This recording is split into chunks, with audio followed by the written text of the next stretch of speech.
안녕하십니까. 이어서 경남 뉴스입니다.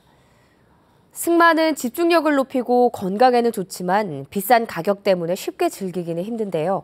함안군에 자치단체가 직접 운영해 저렴하게 이용할 수 있는 공영 승마장이 생겼습니다. 김준원 기자입니다. 흑갈색 말 한 마리가 힘차게 내달립니다. 빠른 속도로 원을 그리더니 1.5m 높이의 장애물을 거침없이 뛰어넘습니다. 경남 첫 공영 승마장이 함안군에서 문을 열었습니다. 이제 일반 사람들도 뭘 접하기 힘든 스포츠잖아요. 그런 부분에서 여기 시설이 잘 돼 있으니까 사람들이 배우기는 좋은 것 같아요. 45억 원을 들여 축구장 20개 면적 위에 실외 승마장 4곳과 실내 승마장 2곳, 마방 45칸 등이 들어섰습니다. 이곳에는 마장 마술 경기를 위한 국제대회 규격의 승마장뿐만 아니라 일반인들이 직접 승마를 배울 수 있는 실내 마장 등 다양한 체험 공간이 마련돼 있습니다.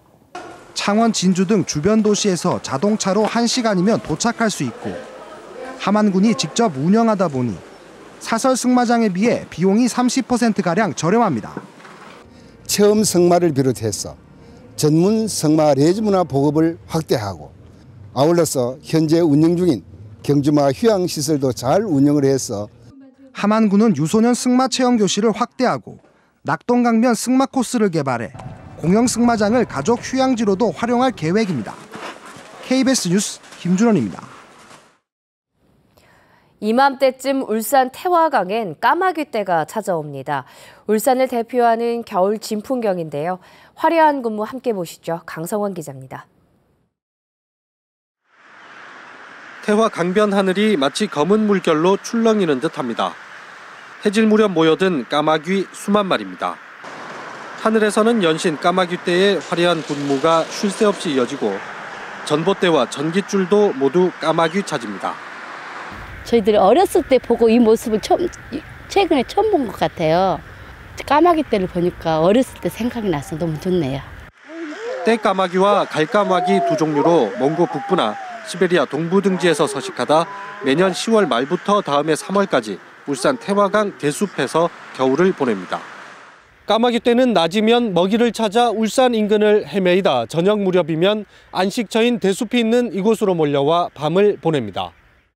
10년 전만 해도 10,000마리 정도에 불과했던 개체수가 지금은 해마다 늘어 5만 마리 이상으로 급증한 것으로 추산됩니다.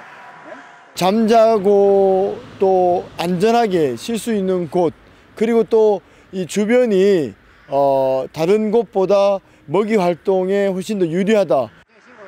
텃새인 큰부리 까마귀와 달리 철새인 갈까마귀, 떼까마귀는 주로 낙곡이나 해충을 먹고 살아 이듬해 농사에 도움을 주는 길조로 알려져 있습니다.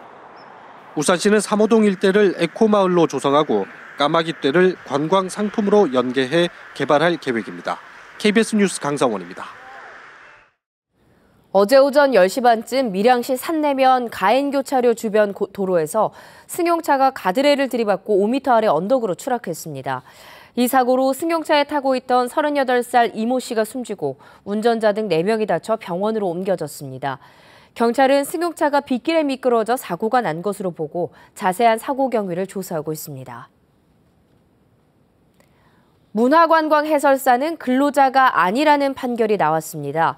부산고법 창원재판부 제1행정부는 남해군에서 문화관광 해설사로 일하다 숨진 이모 씨의 유족이 근로복지공단을 상대로 낸 유족급여와 장의비 청구 소송 항소심에서 원심과 마찬가지로 청구를 기각했습니다. 재판부는 이 씨가 받은 인건비는 근로대가가 아니라 문화해설에 따른 실비 변상의 성격으로 임금을 목적으로 근로를 제공하는 종속적 관계가 아니었다고 판시했습니다. 한일교환 뉴스입니다. 오늘은 일본 야마구치현에서 발명 전시회가 열렸다는 소식 등을 시민보 아나운서가 전해드립니다. 어린이부터 어른까지 창작 연구 끝에 만든 발명품을 소개하는 전시회가 열렸습니다.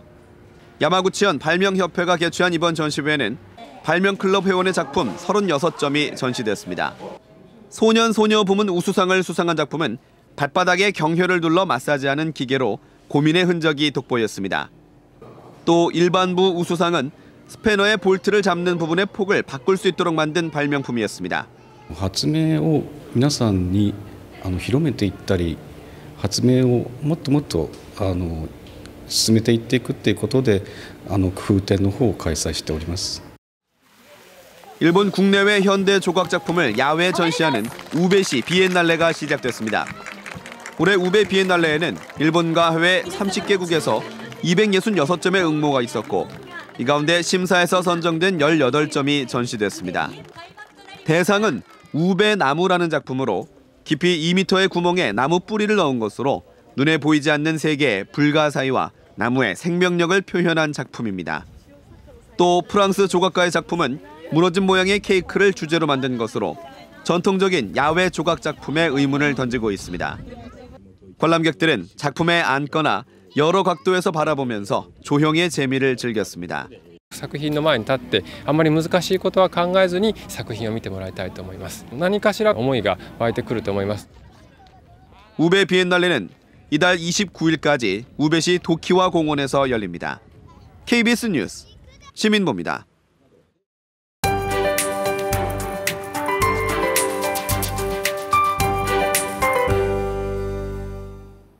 지난 주말 꽤 많은 양의 비가 내렸습니다. 이번 비는 지리산과 해안 지역에 집중된 모습인데요. 거제 서해말의 경우 149mm의 비가 지났고 그 밖의 지역은 30에서 80mm가 내렸습니다. 지금도 약한 빗줄기가 이어지고 있습니다. 서부 지역을 시작으로 낮에는 대부분 그칠 것으로 예상됩니다. 비구름은 물러나지만 바람은 여전히 강하게 불겠습니다. 또 내일 아침까지 산발적으로 빗방울이 떨어지는 곳이 있겠습니다. 오늘은 북쪽에서 다가오는 기압골의 영향을 받겠는데요. 가끔 구름이 끼겠지만 아침엔 내륙에 안개가 짙을 것으로 예상돼 교통안전에 주의하셔야겠습니다. 동부 지역입니다. 현재 창원 13도로 시작해 한낮엔 19도 안팎으로 예상됩니다. 낮 기온이 크게 오르진 못하겠습니다. 서부 지역도 선선한 날씨가 이어집니다. 오늘 하동 19도, 진주 18도로 예년과 비슷하겠습니다. 바다의 물결은 동해상에서 최고 4m로 매우 높게 일겠습니다. 또 풍랑주의보가 내려진 점 참고하시기 바랍니다. 이번 주는 금요일과 토요일 비 예보가 들어와 있습니다. 비가 내리기 전까진 구름만 다소 지나겠고 수능 한파는 없을 것으로 전망됩니다. 기상정보였습니다. 합천군에서 원자폭탄 피해자 300여 명이 대안적 십자사를 통해 오늘부터 12일까지 건강상담을 받습니다. 창녕군 주매마을 등 창녕의 우포늪 생태체험 4개 마을이 환경부에서 인증해 국비를 지원하는 람사르 습지도시 후보지에 선정됐습니다. 남해군은 낚시꾼 300여 명이 참가해 감성돔 낚시 실력을 겨루는 전국 바다낚시 대회를 오는 15일 개최합니다. 사천시는 2015년산 공공 비축미국 8만여 포대를 사천해 검사장 150여 곳에서 다음 달 1일까지 매입합니다. 경상남도가 김장철을 맞아 젓갈 등 식품업체 위생 상태를 점검합니다. 경상남도는 오는 20일까지 고춧가루, 젓갈 등을 만드는 업체 250여 곳을 대상으로 비식용 원료를 사용하거나 유통기한이 지난 제품을 사용하는지 여부 등을 검사할 계획이라고 밝혔습니다. 검사 결과 부적합 제품은 즉시 압류에 폐기하거나 회수 명령을 내리는 등 식품위생법에 따른 행정 조치를 할 방침입니다. 함양 지역 곶감 배출이 올해 300억 원에 이를 전망입니다.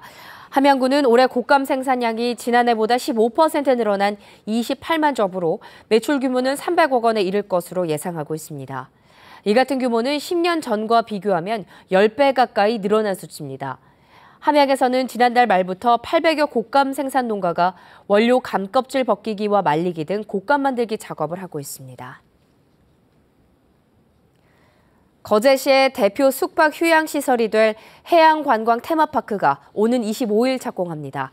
거제시는 최근 투자자인 한화호텔리조트와 실시 협약을 맺고 관련 인허가를 진행하는 한편 오는 25일 해양관광 테마파크의 착공식을 연다고 밝혔습니다. 해양관광 테마파크 사업은 총 사업비 1,930억 원으로 오는 2018년 준공을 목표로 11만 제곱미터 부지에 424실의 콘도미니엄과 워터파크 등이 들어설 예정입니다.